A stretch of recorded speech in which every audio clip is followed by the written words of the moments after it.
Crying in court, she delivered a masterful portrayal of anguish, a woman who had once appeared impeccable, now desperately pleading for leniency with a performance capable of deceiving the world.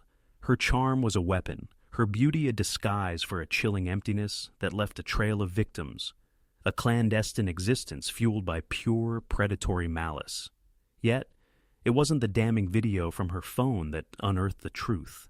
Instead, it was the silent scientific narrative woven from the blood she left behind, a narrative that would unfold before the jury and irrevocably seal her destiny.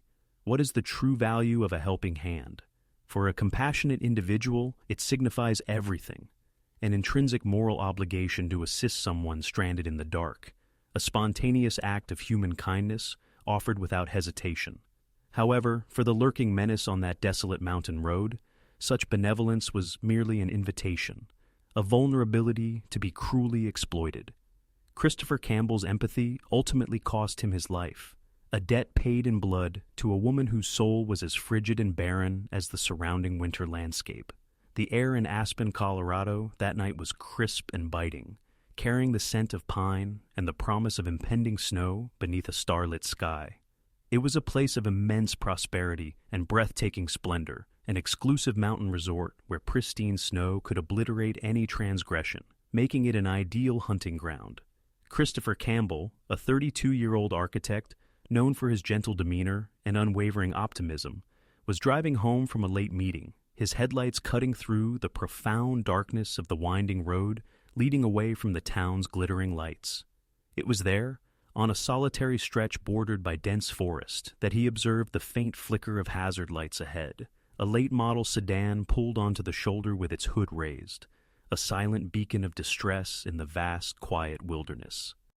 Beside the car stood a woman, her silhouette framed by the pulsing amber lights, appearing helpless and vulnerable. This was Penelope Robertson, a woman whose beauty was as captivating as it was disarming, a tool she had refined into a terrifyingly effective weapon. She had meticulously orchestrated this moment, selecting the location for its isolation and ensuring her feigned desperation was utterly convincing, from the frantic waving of her arms to the carefully rehearsed tremor in her voice. To Christopher, she was simply a stranger in need, and without a moment's hesitation, he pulled his car over, embodying the very decency Penelope relied upon, the very quality she held in such deep contempt. Stepping out into the frigid air, his warm breath pluming in front of him, he offered a reassuring smile that was met with an expression of immense relief from Penelope.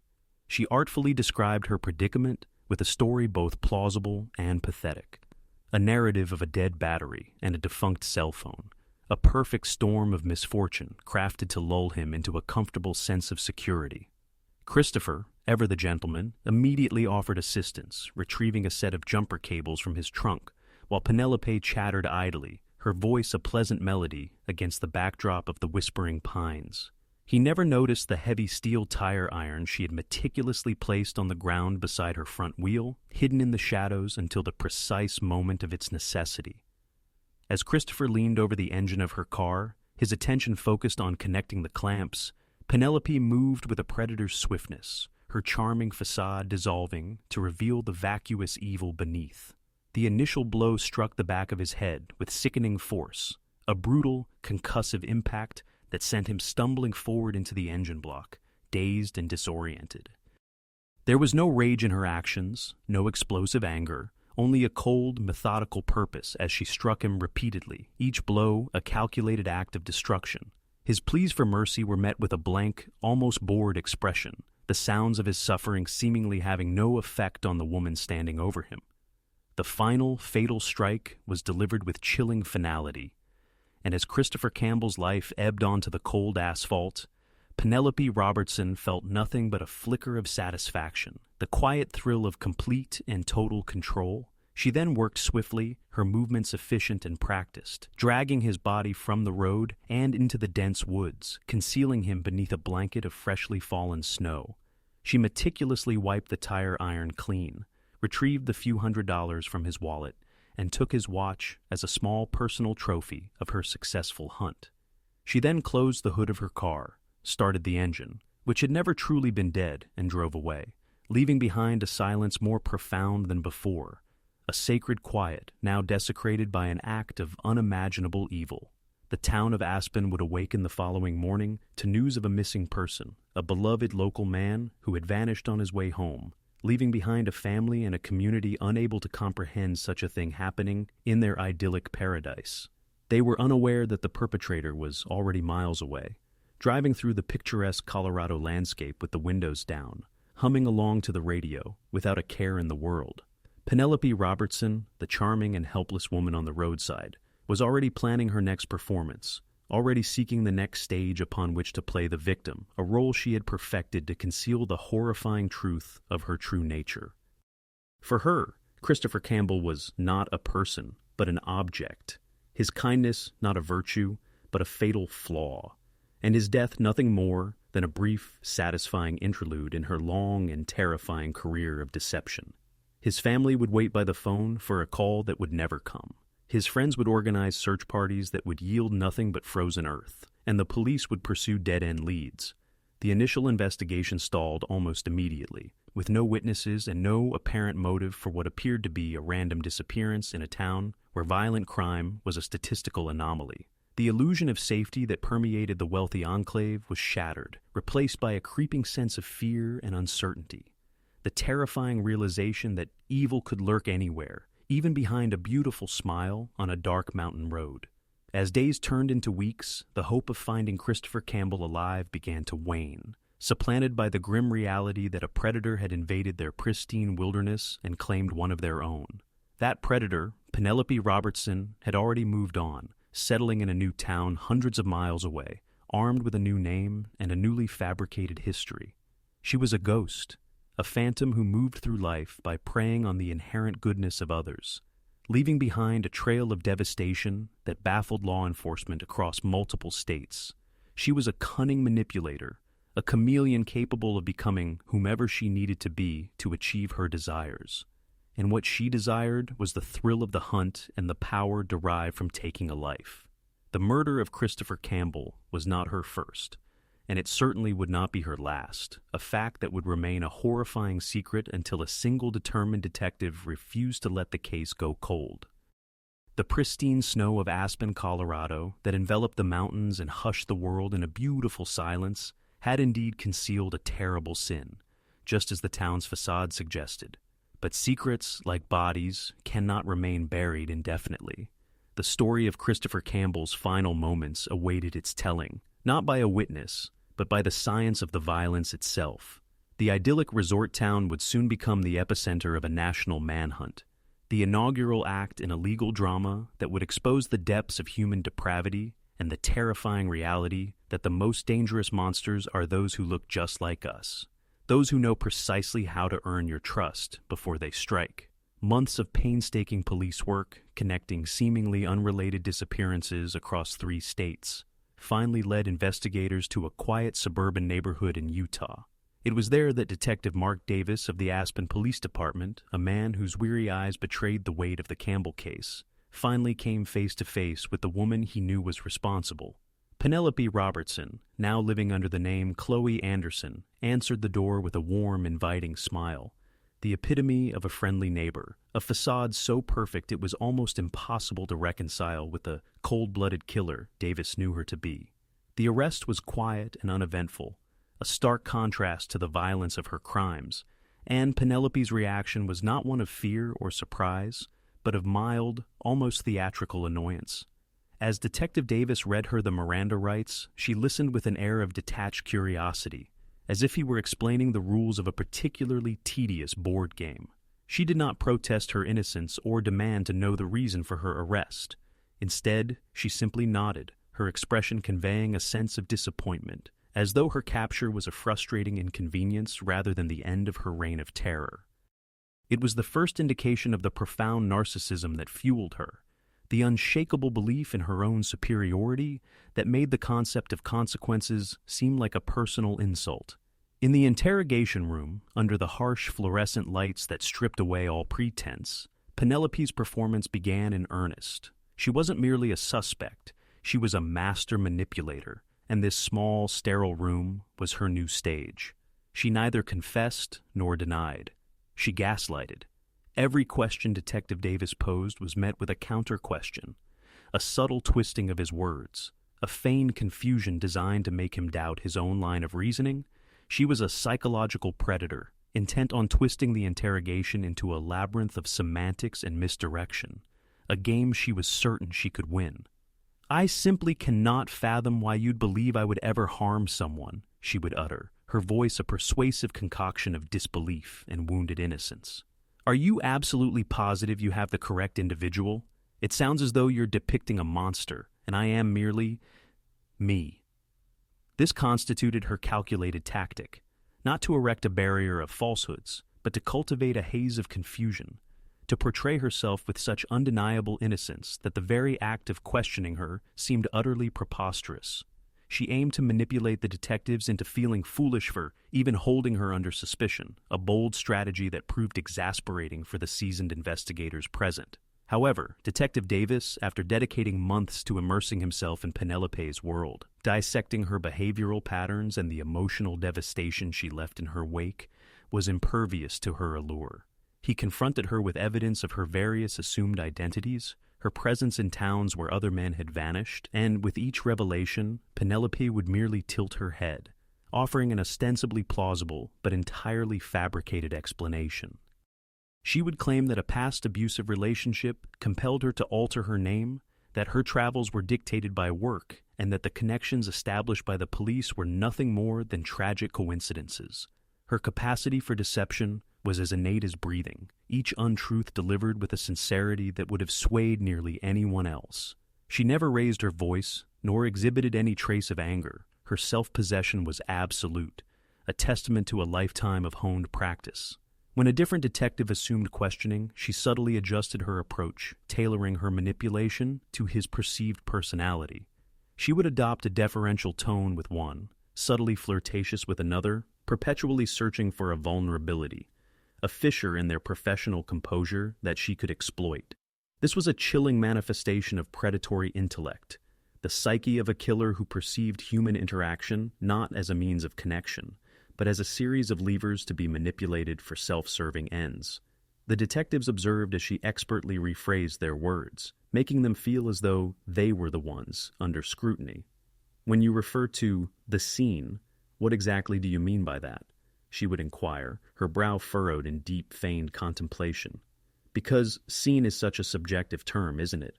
One person's crime scene is another's quiet spot on the roadside." She was meticulously deconstructing their language, attempting to dismantle the very foundation of their case brick by psychological brick, a tactic that unveiled a profound disdain for their intelligence and the legal system they represented. For hours, this verbal chess match persisted, with Penelope parrying every accusation and deflecting every piece of evidence with a meticulously constructed narrative of victimhood and misunderstanding. She wept at one point, not with tears of contrition, but with frustrated tears, the manufactured sobs of a performer incensed that her audience wasn't convinced by her act. It was a stunning exhibition of pathological narcissism, an utter inability to grasp a reality where she wasn't the most astute individual in the room, a world where her actions harbored genuine, unavoidable consequences. The detectives recognized that a confession was beyond their grasp. Penelope Robertson was far too arrogant and too much in control for such an admission. Her objective was to exhaust them, to induce them to question the very evidence before them, to sow a seed of doubt that she hoped would blossom into an acquittal. She mentioned Christopher Campbell, not as a victim, but as a name from a news report she vaguely recalled, her emotional detachment so profound it was terrifying. There was no glimmer of recognition, no inkling of remorse, merely the calm, unwavering gaze of a predator who had successfully compartmentalized her kill and moved forward. The absence of a soul was palpable in that room, a frigid void that no amount of interrogation could ever hope to fill. As they escorted her to a holding cell, her smug confidence remained undisturbed, a small, knowing smile playing on her lips. She believed she had yielded nothing, and had successfully painted them as overzealous detectives pursuing a phantom. What she failed to comprehend was the meticulous forensic work unfolding hundreds of miles away in Colorado, the singular, microscopic piece of evidence that would render her entire performance utterly meaningless. Her unwavering belief in her ability to manipulate people had blinded her to her inability to manipulate science. The interrogation of Penelope Robertson did not yield a confession, yet it furnished investigators with something equally valuable, an unclouded insight into the mind of a sociopath. Her attempts to gaslight seasoned detectives, to distort reality to conform to her narrative, and her absolute lack of empathy were, in themselves, a form of confession. They weren't merely contending with a killer, they were confronting a monster who genuinely believed she was untouchable, a creature who viewed the law not as an instrument of justice, but as an intellectual puzzle she was uniquely qualified to unravel. Her arrogance, they knew, would ultimately be her downfall. While Penelope Robertson engaged in her psychological machinations within the interrogation room, the crucial work of constructing the case against her was progressing in forensic laboratories and digital data centers. The initial investigation had been a frustrating succession of dead ends, but the uncovering of her true identity proved to be the key that unlocked a clandestine world of deception. Prosecutors and detectives began to systematically uncover the layers of her life, revealing not merely a killer, but a meticulous predator who had meticulously built her entire existence upon a foundation of falsehoods, a master of bait and switch of the highest caliber. The woman Christopher Campbell had paused to assist on that frigid Aspen night was not the person she purported to be. In fact, the name she had been using was entirely fictional, one of at least 4 aliases she had adopted over the preceding 5 years. Investigators discovered that Penelope Robertson adhered to a disturbing pattern. She would relocate to a new, often affluent community, fabricate a tragic yet compelling backstory, and then leverage her charm and beauty to ingratiate herself with the local populace. She was a social chameleon, effortlessly adapting her personality to suit her surroundings, molding herself into the person everyone desired her to be, all while discreetly scouting for her next victim. The first significant breakthrough in the case emerged from an exhaustive analysis of her digital footprint. Detectives unearthed that prior to her arrival in Aspen, Penelope, then known as Isabella Stone, had resided in a small, prosperous town in Oregon. During her tenure there, a prominent local businessman had vanished without a trace, his car discovered abandoned on a secluded road under circumstances eerily similar to the Campbell case. At the time, his disappearance had been classified as a probable suicide. Yet, now armed with an understanding of Penelope's methods, police reopened the case, re-examining it through a new and terrifying lens.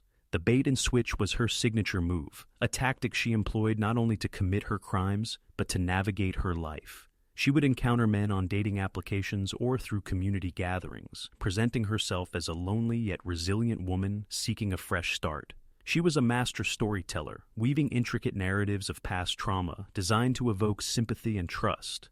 She ensnared her victims into a false sense of security, cultivating what they believed was a genuine connection, all while meticulously orchestrating their demise.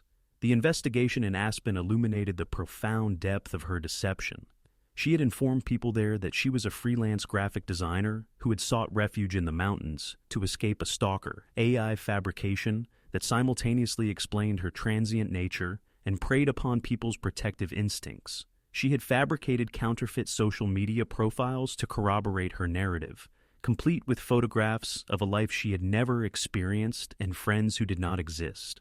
She was not merely a liar, she was the architect of a completely manufactured reality, a world she controlled with absolute precision. This discovery sent shockwaves through the communities she had touched. Individuals who had known her, who had considered her a friend, were compelled to confront the harrowing truth that they had welcomed a monster into their homes. They replayed conversations in their minds, scrutinizing them for a sign, a fleeting glimpse of the malevolence that lay beneath her polished facade, but found nothing. Penelope's mask was flawless, her performance so utterly convincing that it left no room for doubt, a chilling testament to her predatory skill. The prosecution's case gained momentum with each new falsehood they uncovered. They discovered evidence that she had utilized the Oregon victim's credit cards for months after his disappearance, meticulously making small purchases to evade detection. They learned she had sold his vehicle to an unsuspecting buyer in a neighboring state, employing forged documents to finalize the transaction. She was not merely a killer, she was a parasite, feeding off the lives of the individuals she destroyed, erasing them, and then appropriating their assets to perpetuate her ongoing deception. This pattern of calculated fraud provided prosecutors with a compelling motive that transcended simple sadism. Penelope Robertson killed for convenience and financial gain, viewing her victims as mere resources to be exploited and subsequently discarded. Her charm was the lure, her feigned vulnerability was the snare, and murder was simply the final business transaction. The revelation of this cold, financial motive rendered her crime even more monstrous, stripping away any possibility of a crime of passion and laying bare a heart utterly devoid of human emotion. The case was no longer confined to a single murder in Aspen. It encompassed a cross-country spree of terror, a series of crimes linked by one woman's singular and terrifying methodology. Law enforcement from 3 states initiated a collaborative information-sharing effort, meticulously piecing together a timeline of her movements and uncovering additional potential victims-long dormant missing person cases. Penelope Robertson, the woman who astonishingly believed herself to be a ghost, was finally materializing from the shadows, her dark past abruptly sharpening into vivid, terrifying clarity. The bait-and-switch tactic was no mere criminal strategy. It was the very essence of her being. She existed as a hollow vessel, a profound emptiness filled solely by the identities she plundered and the lives she devoured. The prosecution now possessed an unassailable narrative for the jury. This was not a saga of mistaken identity or a tragic mishap. This was the stark chronicle of a cold, calculating predator who meticulously crafted a false persona to ensnare a compassionate man in a fatal embrace. A woman who had perpetrated such acts before and, without a shadow of a doubt, would have struck again. The sheer weight of this fresh evidence was staggering, transmogrifying a challenging circumstantial case into an ironclad indictment. The defense, which had initially banked on arguing insufficient evidence, now confronted an insurmountable mountain of incriminating data that vividly depicted their client as a serial predator. The impending trial would transcend the death of Christopher Campbell. It would be about the unmasking of Penelope Robertson, compelling her to face the horrific reality of her own monstrous identity before a global audience. The stage was set for a courtroom showdown destined to rivet the nation, a fervent pursuit of justice for all the victims of the woman who artfully concealed her malevolence behind an alluring deception. In the months leading up to the trial, Penelope Robertson's conduct in custody offered a chilling preview of the performance she intended to deliver in court. Released from the imperative of maintaining her facade in the outside world, her true personality began to surface. A grotesque fusion of arrogance, contempt, and a profound disregard for due legal process. Her pre-trial hearings devolved into a theater of the absurd, with Penelope simultaneously playing the roles of star, director, and the sole audience member of her own twisted production. Her defense attorney, a seasoned public defender named Brian Collins, found himself in an untenable position, tasked with representing a client seemingly hell-bent on sabotaging her own case. Penelope met his legal advice with open disdain, frequently scoffing at his suggestions or dramatically rolling her eyes with feigned boredom. She perceived herself as intellectually superior to everyone, including her own counsel, firmly believing she could manipulate the legal system with the same effortless ease with which she manipulated individuals.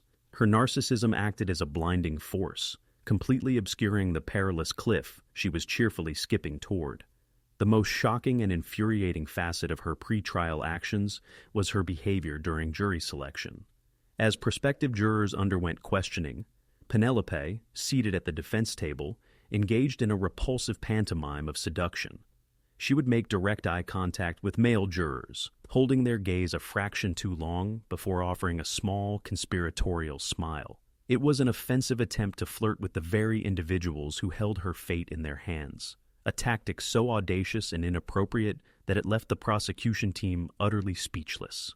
Prosecutor Victoria Hughes watched in disbelief as Penelope subtly played to the jury box, adjusting her posture, daintily tucking a strand of hair behind her ear, all meticulously calculated movements designed to project an image of non-threatening femininity. She was employing the same manipulative tools that had served her so well in the outside world, utterly failing to grasp that a courtroom constituted a vastly different stage, one with rules impervious to her will.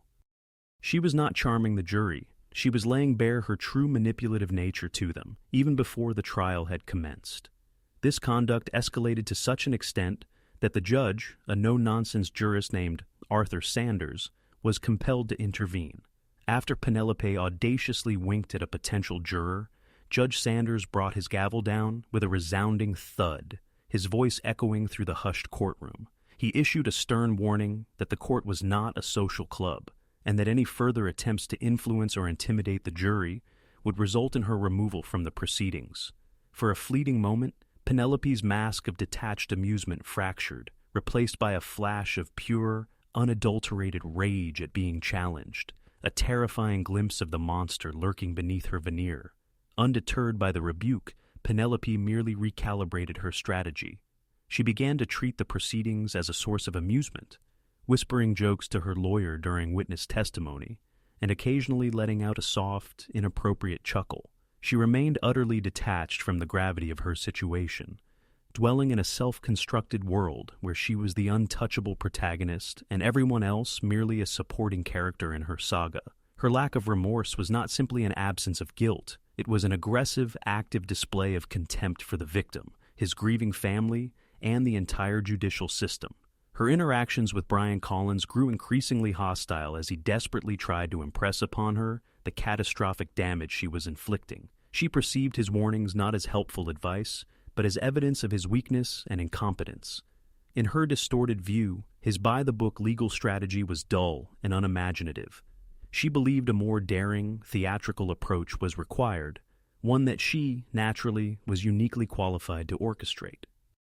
This conviction would ultimately lead to the disastrous decision to testify in her own defense, a move born of pure, unadulterated hubris. The prosecution team meticulously documented every instance of her inappropriate behavior, every smirk, every whispered comment, every flirtatious glance. Victoria Hughes recognized that this consistent pattern of conduct was potent evidence in itself, a living, breathing demonstration of the defendant's character. She intended to argue that Penelope's courtroom behavior was no anomaly, but a continuation of her lifelong pattern of manipulation, irrefutable proof that she was incapable of genuine emotion or remorse. For Christopher Campbell's family, attending these pre-trial hearings was an excruciating ordeal. They were forced to sit mere feet away from the woman who had brutally murdered their son and witnessed her treat the pursuit of justice as a personal joke. Her utter lack of humanity was a fresh assault on their grief, a daily reminder that the person who had stolen their beloved Christopher was not merely a killer, but a sociopath of the highest order. They watched her flirt and smile, feeling a profound sickness at the pure evil that resided within her. Penelope's performance was not an act of desperation or fear, but one of supreme confidence. She genuinely believed she could charm her way to an acquittal, convinced that her force of personality could override forensic evidence and eyewitness testimony. She was a predator who had always relied on her ability to deceive, and she saw no reason why a courtroom should differ from a lonely mountain road. This belief was dangerously mistaken, and her arrogance was, in fact, forging the very chains that would ultimately bind her. The pre-trial phase, typically a dry, procedural affair, was transformed by Penelope into a spectacle of her own making.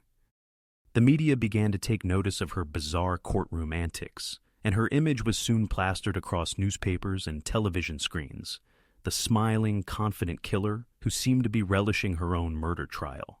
The public was both fascinated and repulsed by her, unable to avert their gaze from the train wreck of her own creation. Brian Collins left the courthouse each day haunted by a deep sense of dread, acutely aware that his client was her own worst enemy. He had tried to reason with her, to make her comprehend the damaging impression she was making. Yet, it was akin to attempting to explain color to someone born blind. Penelope Robertson simply did not operate on the same emotional or logical plane as the rest of humanity. She was a law unto herself, and her impending collision with the real world's justice system was destined to be nothing short of catastrophic. The first day of Penelope Robertson's trial unfolded as a media spectacle, with news vans lining the streets outside the Aspen courthouse, and the gallery packed with curious locals and national journalists. The courtroom air felt thick with anticipation, a heavy silence punctuated only by the shuffling of papers and the nervous coughs of spectators. At the epicenter of it all sat Penelope, looking calm and composed, dressed in a conservative yet stylish outfit, her expression one of mild interest, as if she were attending a play rather than her own murder trial. Prosecutor Victoria Hughes commenced her opening statement with a powerful and poignant tribute to Christopher Campbell, painting a vivid picture of a kind, compassionate man whose life was senselessly cut short. She described him as a loving son, a loyal friend, and a talented architect with a promising future. A man whose sole mistake was pausing to assist a stranger in distress. She aimed for the jury to grasp the immensity of the loss, to feel the profound void left by his absence before introducing them to the person responsible for it. The trial proceeded with the prosecution calling its initial witnesses law enforcement officers who meticulously detailed the discovery of Christopher's body and the painstaking investigation that ensued. Throughout it all, Penelope remained eerily still, her face a mask of polite neutrality. She would occasionally jot down a note or whisper something to her attorney, Brian Collins, who appeared increasingly strained as the day progressed. It was a carefully rehearsed performance of a diligent defendant, another role she was skillfully playing for the jury. The emotional turning point of the day arrived when the prosecution called Christopher's mother, Eleanor Campbell, to the stand. With profound elegance, she slowly approached the witness box, a sorrow so deep it was almost unbearable etched upon her features. Her voice, though soft, remained unyielding as she responded to Hughes's inquiries, vividly portraying her son's exceptional character, their poignant last conversation, and the excruciating anguish of the days and weeks she spent anticipating news that never materialized. A hushed reverence enveloped the courtroom, every individual captivated by her heart-wrenching account. Jurors discreetly dabbed their eyes, and even the usually stoic Judge Arthur Sanders appeared visibly moved by her quiet fortitude. It was a moment of deep human connection, a collective sorrow for a life extinguished far too soon. And in this raw, universally emotional instant, Penelope Robertson chose to unveil the true depths of her depravity. As Eleanor Campbell recounted the day she purchased the watch her son wore when he was murdered, a watch Penelope had kept as a macabre trophy, Penelope leaned forward, a look of intense focus on her face. Her lawyer, Brian Collins, sensing impending disaster, placed a restraining hand on her arm, but she defiantly shrugged it off, disregarding his frantic whispered admonitions. Pushing back her chair, she rose and confronted the witness box, her voice piercing the courtroom's sacred silence. "Mrs. Campbell," Penelope uttered, her tone dripping with a grotesque, feigned sympathy, "I have just one question for you. Did you ever consider that, if you had raised a son who wasn't so naive, he might still be alive today?" The question hung in the air like a noxious vapor, a chilling act of cruelty that suffocated all the oxygen from the room. It was a moment of unvarnished evil, a direct, mocking assault on a grieving mother designed to inflict maximum pain. A collective gasp swept through the gallery, followed by a wave of indignant murmurs. Eleanor Campbell stared at Penelope, a mixture of shock and sheer disbelief on her face, too stunned to utter a word. Victoria Hughes sprang from her seat, shouting, "Objection!" her voice brimming with outrage, while Brian Collins buried his face in his hands, the very picture of defeat. The judge's gavel descended with a thunderous crack, his face a mask of cold fury as he ordered the jury removed from the courtroom. The ensuing chaos was immediate. Judge Sanders began to lambaste Penelope, his voice reverberating with a righteous anger rarely witnessed from the bench, labeling her actions as despicable and a disgrace to the court. Penelope merely stood there, a faint, triumphant smirk gracing her lips, reveling in the pandemonium she had instigated. She had, without a confession, but with a singular, monstrous question, an act of psychological violence more damning than any forensic evidence, revealed her true self to the world. For the jury, who had been escorted out before the judge's tirade, the damage was already irreparable. They had witnessed an act of unfathomable cruelty, a defendant who not only lacked remorse but seemed to derive sadistic pleasure from tormenting the victim's family. Penelope's calculated question, intended to shift blame onto the deceased and his mother, had spectacularly backfired. This was no longer merely a murder trial. It was a trial exploring the very essence of evil, and the jury had been granted a front-row seat. the incident unequivocally set the tone for the remainder of the trial. Penelope had shed her veneer of civility, exposing the predator lurking beneath, a cunning manipulator who would stop at nothing to dictate the narrative and inflict suffering. Her outburst wasn't a sign of crumbling under pressure. It was a strategic maneuver, a display of power from a woman convinced of her utter control. While she had intended to unsettle the prosecution's key witness, she had, in doing so, inadvertently sealed her own conviction. When the trial reconvened, the atmosphere had fundamentally altered.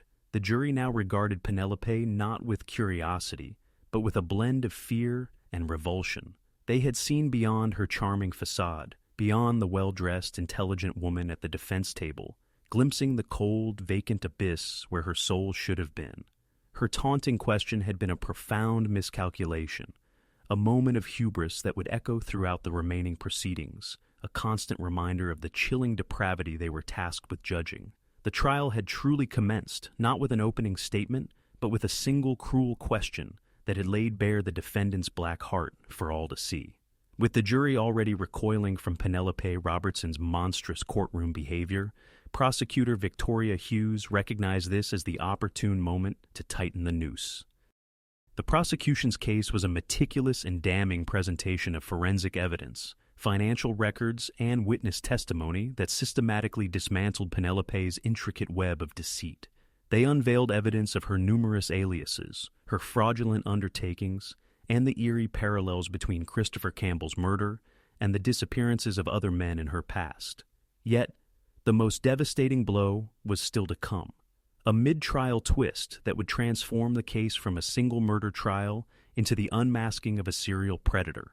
Hughes called a surprise witness to the stand, name notably absent from any pre-trial witness lists, a move that sent a ripple of anticipation through the courtroom. A woman named Sarah Jenkins nervously approached the witness box, her hands trembling as she took the oath.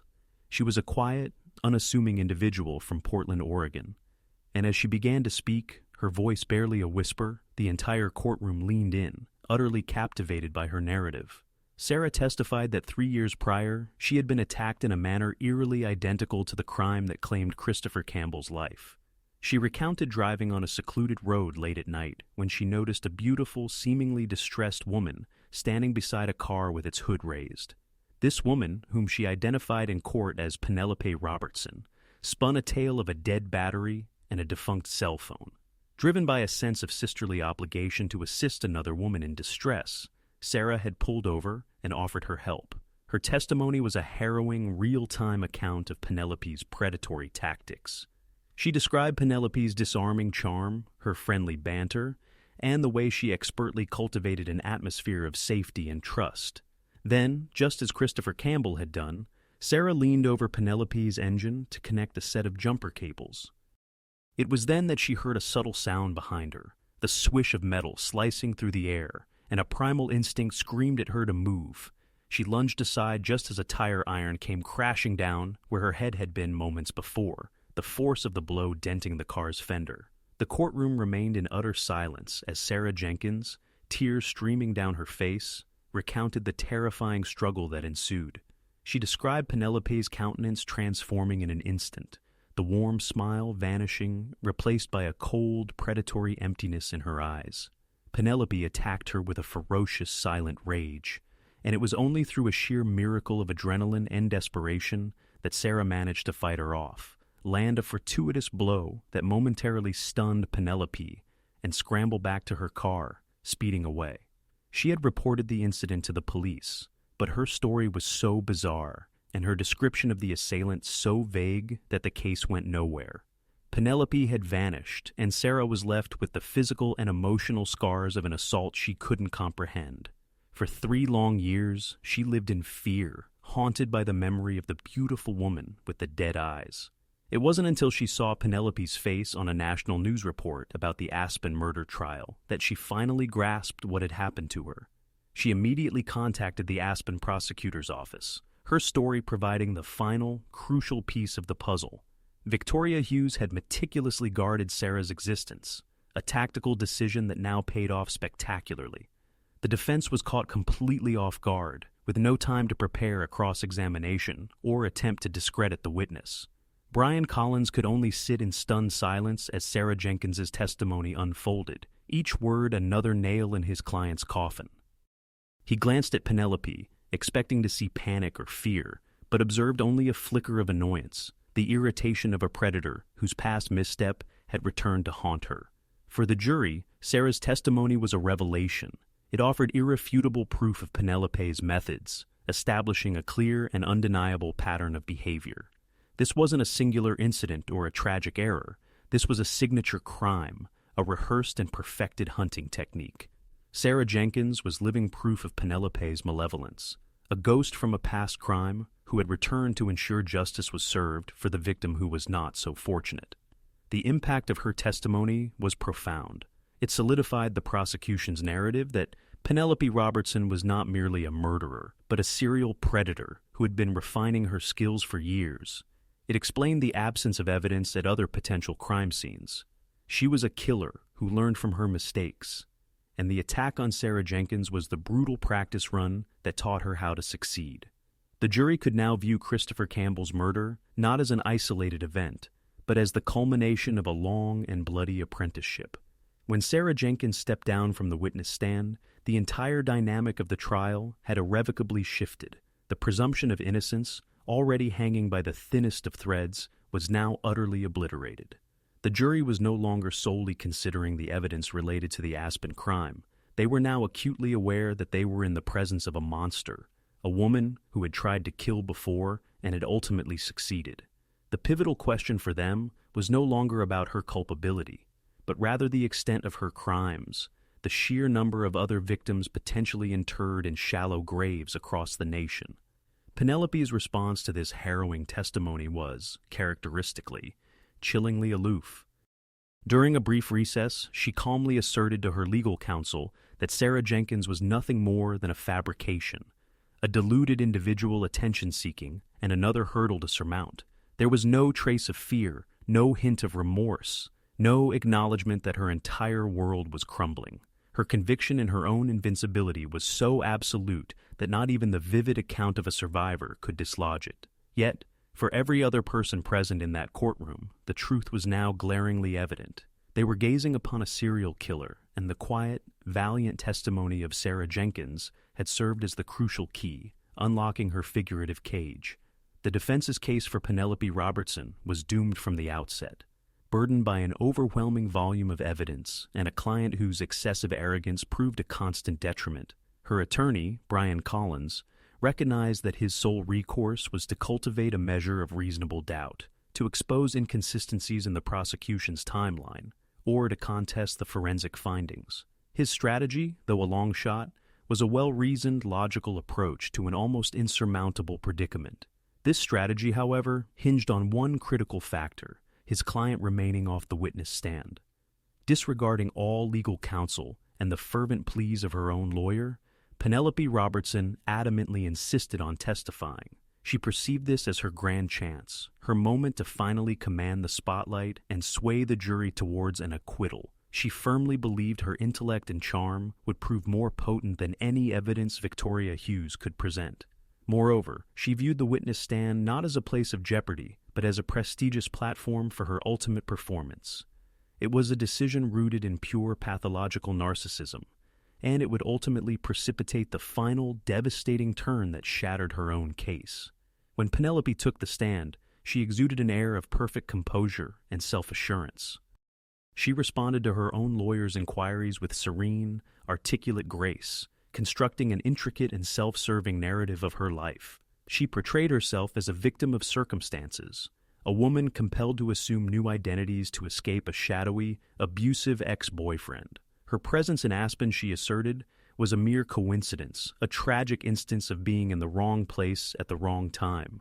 It was a masterful performance of deception, delivered with an actor's conviction. However, her narrative began to unravel the instant prosecutor Victoria Hughes rose for cross-examination.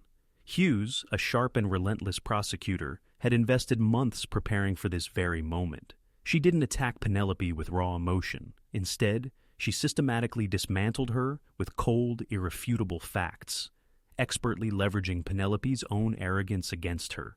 Hughes commenced by calmly guiding Penelope through the chronology of her aliases, revealing to the jury how each new identity conveniently coincided with the disappearance of a wealthy man in her vicinity. Penelope, always the confident performer, parried the initial questions with ease, but her composure began to fray as Hughes tightened her grip. The prosecutor's questions grew more incisive, more specific, progressively cornering Penelope within her own web of deceit. The pivotal moment arrived when Hughes shifted her questioning to the night of Christopher Campbell's murder and the precise specifics of the crime scene. It was here that the prosecution's crucial piece of forensic evidence, lying in wait like a ticking time bomb, was finally deployed. Hughes presented the jury with a series of large, lucid diagrams showcasing the blood spatter analysis from the scene. An expert had already testified that the pattern of spatter on the interior of Penelope's car door was inconsistent with a simple struggle. It was a high-velocity pattern, exclusively capable of being generated by a weapon like a tire iron swung with immense force inside the vehicle after the door was already open. The blood, unequivocally, was an exact match to Christopher Campbell. Penelope had initially claimed to the police that she had never even met Christopher, that she wasn't even on that particular road that night. Yet, on the stand, under her lawyer's questioning, she had altered her story, conceding her presence but asserting she had been the victim of an attempted carjacking by an unknown assailant and that Christopher had tragically been caught in the crossfire.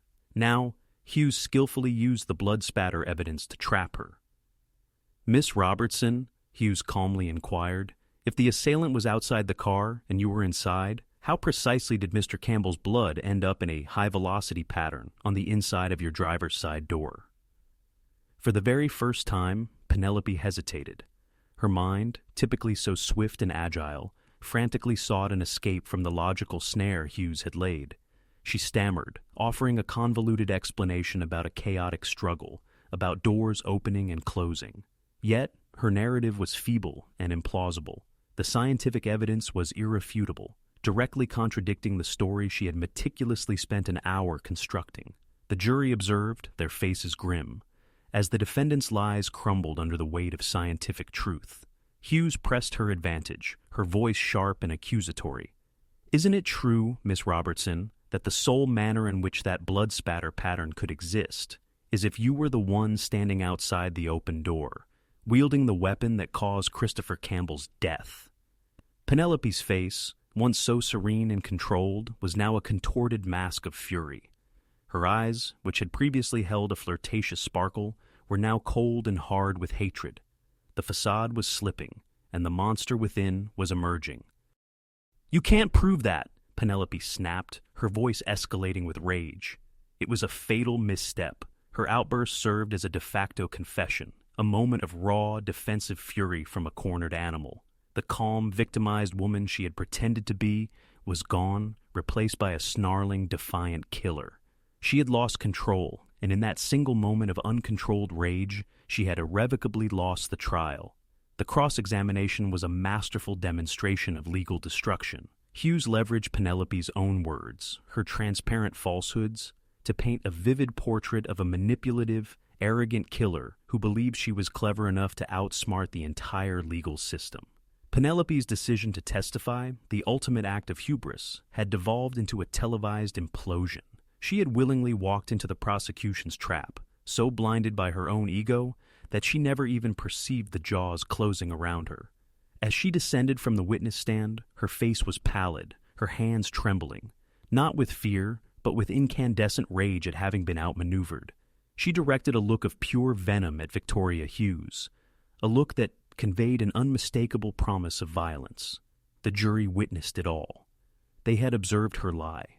They had witnessed her exposure, and they had seen the chilling, murderous rage that lay just beneath her meticulously crafted surface. The defense had rested its case, but in reality, their case had been rendered moot for them, utterly destroyed from within by the very individual it was intended to safeguard.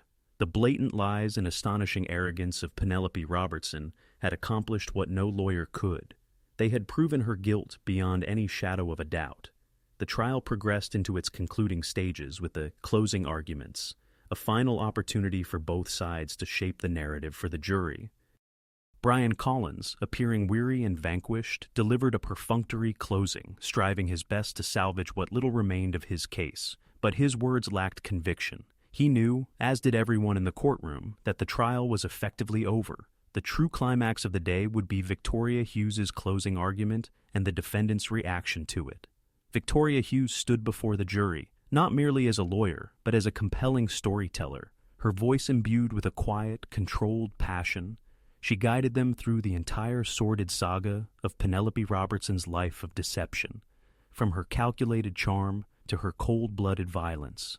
She meticulously reminded them of the falsehoods, the manipulation, and the damning testimony of the woman who had survived, painting a vivid portrait of a predator as patient as she was ruthless. Yet, it was when she began to recount Christopher Campbell's final moments that the emotional weight of the trial reached its breaking point. Hughes's voice softened, almost to a whisper, as she described the brutal, senseless nature of his death. She spoke of his innate kindness, his unwavering trust, and how Penelope had exploited those very qualities against him, transforming his inherent decency into an instrument for his destruction. She meticulously detailed the cold, methodical nature of the attack, the work of a killer utterly devoid of empathy or human feeling. Several jurors were openly weeping, their faces a mixture of profound sorrow and revulsion, the full horror of the crime settling upon them with crushing finality. The courtroom transformed into a veritable cathedral of grief, every person present united in a shared sense of loss and outrage. Every person, that is, except for one. As Victoria Hughes reached the emotional crescendo of her argument, her voice cracking as she held up a photograph of a smiling Christopher Campbell, all eyes were fixed on the jury. But in the periphery, a bailiff noticed a small, almost imperceptible movement from the defense table. He watched in disbelief as Penelope Robertson, the woman on trial for this heinous murder, brought a hand to her mouth to cover a large, ostentatious yawn. It was an act of such profound and staggering contempt that it seemed to defy comprehension. In the midst of the trial's most heart-wrenching moment, as the prosecutor gave voice to the victim's stolen future, Penelope was simply bored. She followed the yawn by rolling her eyes with theatrical impatience, and then, in a final gesture of utter disrespect, she glanced down at her watch, as if she had somewhere far more important to be. It was a silent, venomous pronouncement, an unequivocal declaration that the existence of Christopher Campbell and the anguish of his family held no significance for her. A wave of astonishment and revulsion rippled through the gallery as observers began to notice her unapologetic demeanor. A hushed gasp emanated from the row sheltering the Campbell family, a fresh laceration to their already shattered hearts. Victoria Hughes momentarily halted her closing arguments, her gaze fixated on Penelope, an expression of icy, righteous indignation etched upon her face. The instant stretched into a prolonged, oppressive silence, broken only by a juror's stifled sob. Every single member of the jury now stared intently at Penelope, their countenances rigid masks of unforgiving judgment. This was the undisputed climax, the precise moment that obliterated any lingering vestiges of doubt. It carried more weight than the blood spatter analysis, was more damning than the surviving victim's testimony. It offered an unvarnished glimpse into the defendant's very essence, and what the jury perceived was an empty abyssal void. Her contemptuous yawn served as a profound confession of character, an admission of a soul so utterly consumed by narcissism that it was incapable of empathy for another human being. It was the ultimate act of self-incrimination, a theatrical display of unadulterated malevolence she simply couldn't resist. In that singular moment, Penelope Robertson ceased to be merely a defendant in the jury's perception. She transmuted into a monster. Her palpable boredom eclipsed any act of rage in its terror, her indifference more chilling than any spoken admission of guilt. She had unequivocally demonstrated that she was not merely a killer, but a being fundamentally distinct from the rest of humanity. A predator who regarded her victims with nothing more than dispassionate annoyance. Her culpability extended beyond murder. She was culpable of an affront to human decency itself. The remainder of the closing argument was a mere formality. Hughes had already secured victory. Penelope's subtle, arrogant gestures had resonated more powerfully and persuasively than any lawyer's words ever could. In her boundless hubris, she had furnished the conclusive, irrefutable evidence against herself. As Hughes concluded her statement and returned to her seat, her gaze did not fall upon the jury, but directly on Penelope, who simply returned the stare, a faint, condescending smile playing on her lips, utterly oblivious to the fact that she had just irrevocably sealed her own destiny with a simple yawn. The breaking point had been reached, not with a shout, but with a quiet, insolent gesture that unmasked the true visage of a monster. The jury's deliberation was remarkably swift. After weeks of testimony, they required less than 2 hours to reach a unanimous verdict. The courtroom was once again thronged, the atmosphere crackling with an almost unbearable tension. Penelope Robertson was escorted to her seat, a confident, almost smug expression on her face, a chilling testament to her complete detachment from reality. She still clung to the belief that she could triumph, still convinced her performance had been compelling. She was about to be proven catastrophically mistaken. The foreman, a middle-aged man with a stern, resolute countenance, handed the verdict slip to the bailiff, who in turn passed it to the judge. Judge Sanders unfolded the document, his face inscrutable, and then returned it to the foreman for public recitation. The foreman cleared his throat, his voice steady and clear, as he uttered the word everyone except Penelope already knew was coming: guilty. A wave of profound relief and emotional release engulfed the courtroom as quiet sobs of gratitude emanated from the Campbell family's row. Yet, the narrative was far from over. In the days between the verdict and the sentencing hearing, as Penelope languished in a county jail cell, her arrogance finally began to give way to a different kind of performance. Believing she could still manipulate the system, she started to speak. She envisioned a potential deal, an avenue to circumvent the harshest possible sentence by offering what she believed the authorities craved above all else: answers. And in her fervent desire to control her own fate, she would deliver the trial's final horrifying revelation. Her cellmate, a woman facing minor fraud charges, became the unwitting audience for Penelope's concluding act. Over the course of several days, Penelope, consumed by an insatiable need to boast about her own cunning, began to insinuate details about her other crimes. She perceived her cellmate not as an individual, but as an instrument, someone she could exploit to convey information to the prosecution in exchange for a reduced sentence. She commenced speaking of her journeys, of the men who had wronged her, of those who had simply vanished. The cellmate, initially terrified, soon grasped the profound significance of what she was hearing. She contacted her attorney, who subsequently contacted Victoria Hughes' office. A meticulous plan was set in motion. The cellmate was provided with paper and a pen and encouraged to absorb every word. What unfolded was a confession of monstrous proportions. Penelope, fueled by her boundless ego, didn't merely recount her transgressions, she reveled in them. Her narratives were replete with sadistic minutiae and a chilling absence of remorse. The ultimate revelation, the pivotal twist that would solidify Penelope Robertson's legacy as one of modern history's most prolific female serial killers, emerged in the form of a hand-drawn map. Penelope, boasting of the police's supposed incompetence in ever locating her other victims, painstakingly sketched a map of the western United States. Upon it, she designated 7 distinct locations in 4 different states with small, hand-drawn X's. Adjacent to each X, she inscribed a set of initials. These were her trophies, her clandestine graveyards scattered across the nation. This prison confession was the quintessential act of a narcissist. Her confession stemmed not from guilt, but from sheer arrogance. So desperate was she to validate her intellectual superiority that she willingly handed the prosecution the keys to her hidden domain of death. The map was a taunt, a final defiant gesture from a killer who believed she retained control, still playing the game, even from behind bars. The map was promptly submitted to the authorities, and a multi-state investigation was launched. Within days, the first body was discovered precisely where Penelope's map indicated, in a shallow grave in the high desert of Nevada. It was a man who had been reported missing 2 years prior. Soon after, another was found in a remote forest in Washington state. The initials aligned, the timelines concurred, and the horrifying truth became undeniable. Penelope Robertson was not merely a murderer, she was a monster who had been hunting and killing for years. This culminating revelation was presented to the court during her sentencing hearing. Victoria Hughes, her voice heavy with the weight of this new knowledge, meticulously detailed the discovery of the other victims, transforming a hearing about a single murder into a solemn memorial for many. The hand-drawn map was projected onto a large screen for all in the courtroom to witness a crude, childlike drawing that represented an unimaginable quantum of pain and loss. It was the ultimate trophy of a killer, now transmuted into the unequivocal proof of her depravity.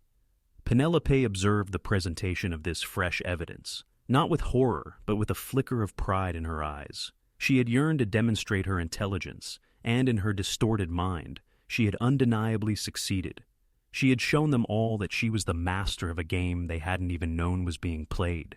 She utterly failed to grasp that her confession was not a testament to her power, but the final desperate act of a pathetic and hollow soul, a monster so utterly consumed by her own ego that she would rather be recognized as a prolific killer than fade into oblivion. The final piece of the puzzle had been put in place, not by the police, but by the killer herself, a final horrifying gift from a mind that was a perfect abyss of evil. The sentencing hearing for Penelope Robertson transpired as a somber procedural affair, yet it was transformed into a moment of raw, unvarnished justice by the fury of the presiding judge. Judge Arthur Sanders, who had maintained a stoic, impartial demeanor throughout the trial, had clearly been pushed to his absolute limit by the defendant's relentless cruelty and the final horrifying revelation of her serial murders. As Penelope was brought into the courtroom for the last time, the judge's eyes were locked on her, his expression a mask of cold, controlled rage. The victim impact statements offered a final, heartbreaking tribute to the lives Penelope had annihilated. Eleanor Campbell spoke not of animosity, but of the profound, unending emptiness her son's murder had left in its wake. The families of the newly discovered victims, flown in from across the country, tearfully recounted their years of agonizing uncertainty, the torment of not knowing, a suffering now superseded by the horror of the truth. Throughout it all, Penelope remained impassive, her face a blank canvas, her emotional detachment as profound as ever.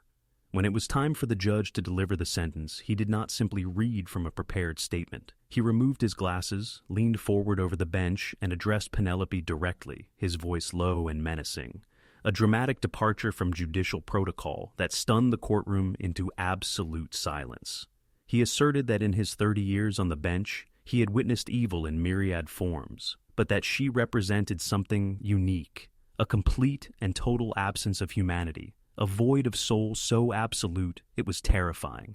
He did not raise his voice, yet the sheer power of his words permeated the entire room. He condemned her not merely for her crimes, but for her inherent character, for the sadistic delight she took in inflicting pain, for the arrogant contempt she had displayed for the law, for human life, and for the grieving families present in his courtroom. It was a blistering, righteous condemnation from a man who had confronted the absolute nadir of human depravity, and had been driven beyond the confines of judicial restraint. He was no longer merely a judge. He was the voice of a society unequivocally casting out a monster. During his discourse, Penelope's composed demeanor finally fractured. Her countenance, previously a facade of smug indifference, now twisted with an unconcealable fury. For months, she had commanded the spotlight, the star of her own grim drama. Yet now, this judge was diminishing her to nothing more than a pitiful, hollow entity. Her profound narcissism simply could not endure such an affront. The judge, she felt, was stripping away her power, seizing control of her narrative. And this she emphatically would not permit. Precisely as Judge Sanders prepared to formally pronounce a sentence of multiple life terms without parole, Penelope Robertson erupted. She violently shoved her chair backward with a resounding crash, lunged forward against her restraints, and shrieked at the judge, her voice a venomous hiss. "Do you truly believe this is finished?"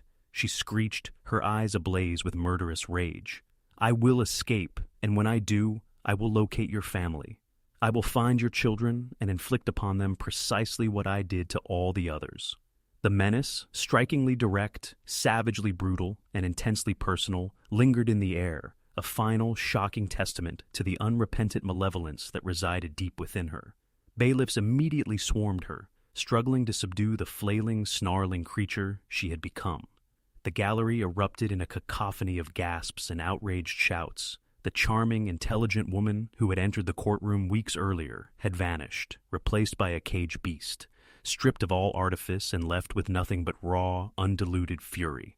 Judge Sanders remained impassive. He observed, his face chiseled like stone, as she was subdued and forcefully removed, still bellowing threats and profanities from the courtroom. He waited until the heavy doors slammed shut behind her, plunging the room into an abrupt, echoing silence.